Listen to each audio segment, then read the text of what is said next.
I'm Nancy Showalter, and you're listening to Spirituality for the Politically Incorrect podcast.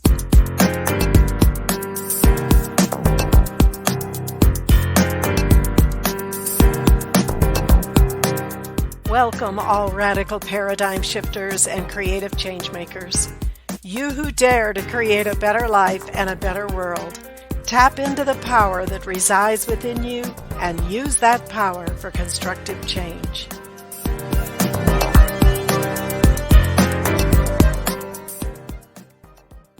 Hello and welcome to today's episode, Why Wouldn't You Want to Be Rich?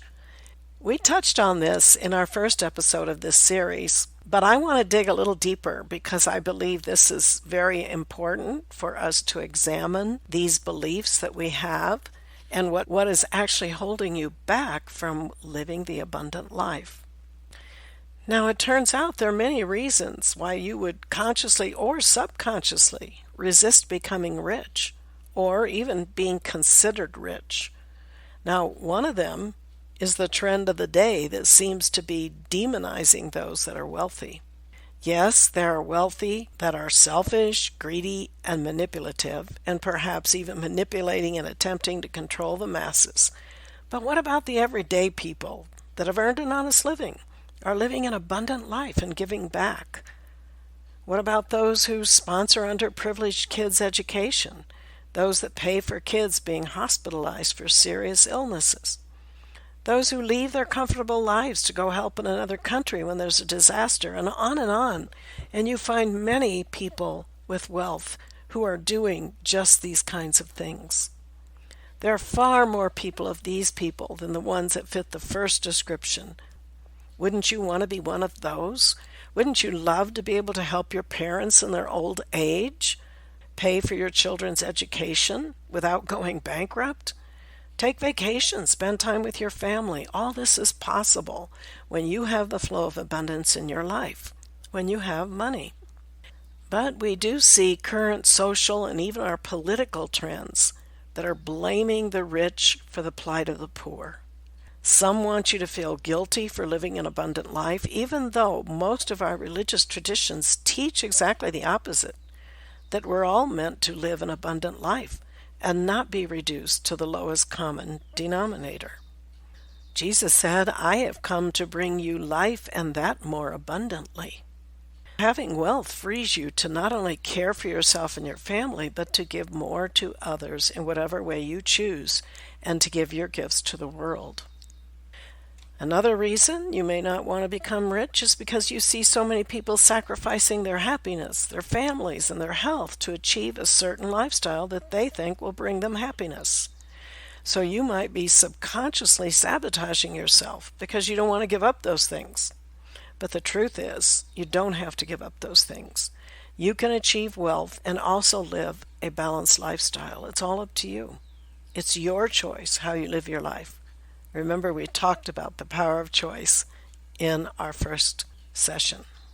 But to make different choices, a shift is required. A shift in your thinking, feeling, and actions. But probably one of the biggest reasons that people who are religious or who are on a spiritual path resist attaining wealth is because we've been taught that being rich is an impediment to our spirituality. Then you might belong to a certain caste and wealth is not for you. And if you're a spiritual leader or teacher, heaven forbid you should be rich, even though most historical religious texts say we're meant to be living an abundant life. Prophets in the Old Testament were wealthy, with many lands and riches, but for some reason these parts of the teachings are not emphasized. It's not about whether or not you have financial riches in your life. It's about your attachment to money and possessions. Do they define you? Do they define your success? Or do you use them wisely and understand that your happiness and rich life does not depend on a certain amount of money or the material things you may accumulate? Keep in mind, you can be just as attached to your poverty or lack of money as you are to your riches.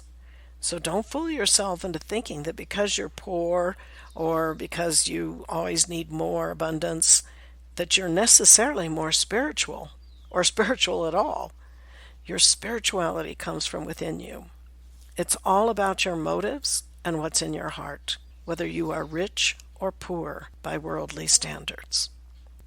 A man or a woman is worthy of the fruits of his or her labor.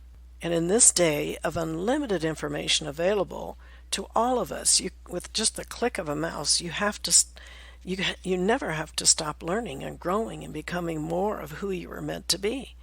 This is true wealth, and is reflected in the effort of your contributions that can be thusly rewarded with the flow of money and riches into your life. So again, it's not about whether or not you have financial riches in your life. It's about your attachment to money and possessions. Jesus actually demonstrated this. You can read when the wealthy man, the rich man, came to Jesus and said, "Master, what can I do to gain eternal life?" And Jesus answered him and said, "You know the commandments." And he listed them off to him. And the wealthy man said, "Oh, I've been doing those things since I was a young man." And Jesus said, "Well, there is one more thing, and that is, give away all your riches to the poor and follow me." And the rich man could not do it. Even though he wanted greater spirituality, greater spiritual attainment, and wanted what Jesus had, he was too attached to his riches to go after it. So think about that this week. Number one, are there ways that you're sabotaging yourself because of hidden beliefs that you don't deserve to be rich? Maybe fear encompasses your entire attitude around money, fear there won't be enough, when in reality, that very fear is what closes off the flow of abundance. Do you have hidden resentments against those that are rich? Take a good look and let this be a week of reflection. And also, are you attached to money? Are you attached to material things?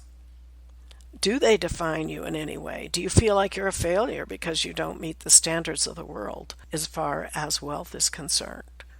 So all of these things can be impediments to what we want. Again, remember from our last podcast, the power of decision. It's a stake in the ground. This is the way it's going to be. If you're fearful, you're not going to be fearful anymore. You make that decision. And you make the decision to focus on what you want to create. So this should be an interesting week for you with some inner reflection. And I will see you next week. Until then, keep an open mind, a generous heart, and a powerful spirit. Thank you for being with me today, and if you enjoyed this episode, please subscribe, download, and comment. I'd love to hear from you, and your support is much appreciated. And don't forget to go to theawakeningnow.com for free bonuses and information on my new book, You Were Born to Be a Christ, but You Were Taught You Are a Sinner. Awaken to who you really are. See you next week.